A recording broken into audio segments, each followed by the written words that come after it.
Magandang umaga mga bata.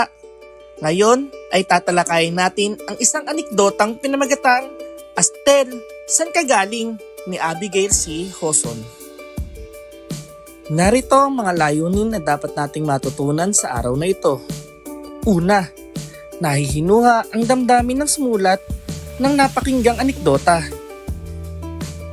Pangalawa, nasusuri ang binasang anekdota batay sa paksa, tauhan, tagpuan, motibo ng author, paraan ng pagsulat at iba pa.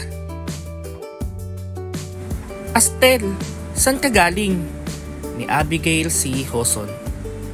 Mag-iisang taon na rin simula ng limitahan ang bilang na maaaring lumabas dahil sa COVID-19. Inip na ako, lalo na't ang mga nag-aalaga sa akin ay strikto. Hindi ako kasama sa listahan ng pwedeng lumabas. Sila lang at bihira lang din naman iyon. Liban na lang kung trabaho ang pupuntahan.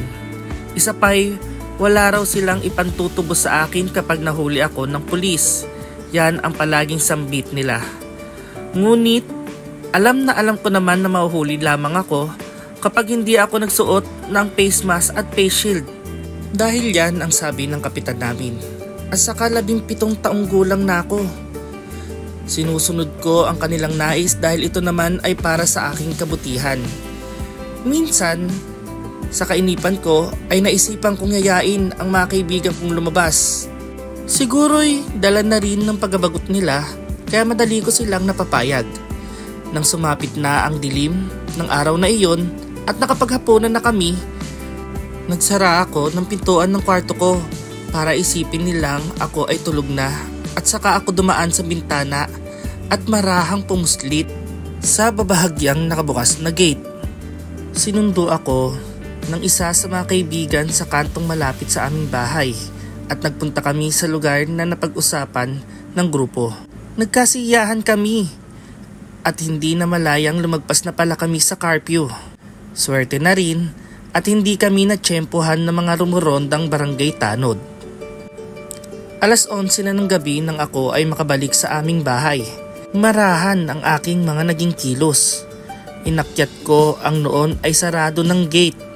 Bago pa man tumahol si Gringo, ay nakalapit na ako sa bintana ng aking kwarto na iniwang kong hindi nakakandado.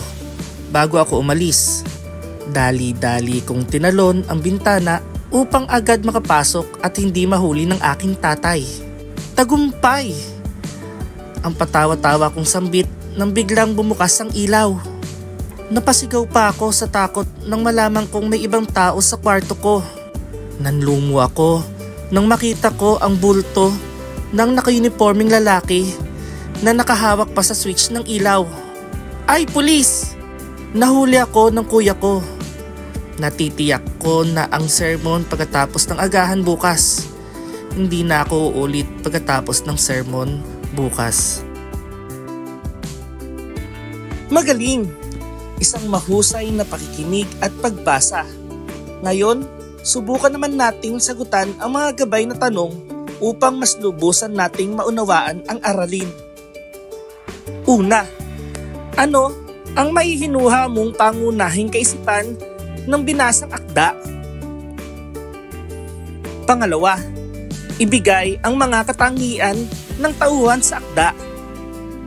Pangatlo, ilarawan ang tagpuan sa binasang akda. Pang-apat, ano ang nais pabatid ng may akda sa mga kabataan ngayon? At ang pang-lima, ano ang iyong masasabi sa paraan ng author sa pagsulat ng akda? Maraming salamat sa inyong pakikinig. Naway marami kayong natutunan sa araw na ito. Hanggang sa muli, paalam!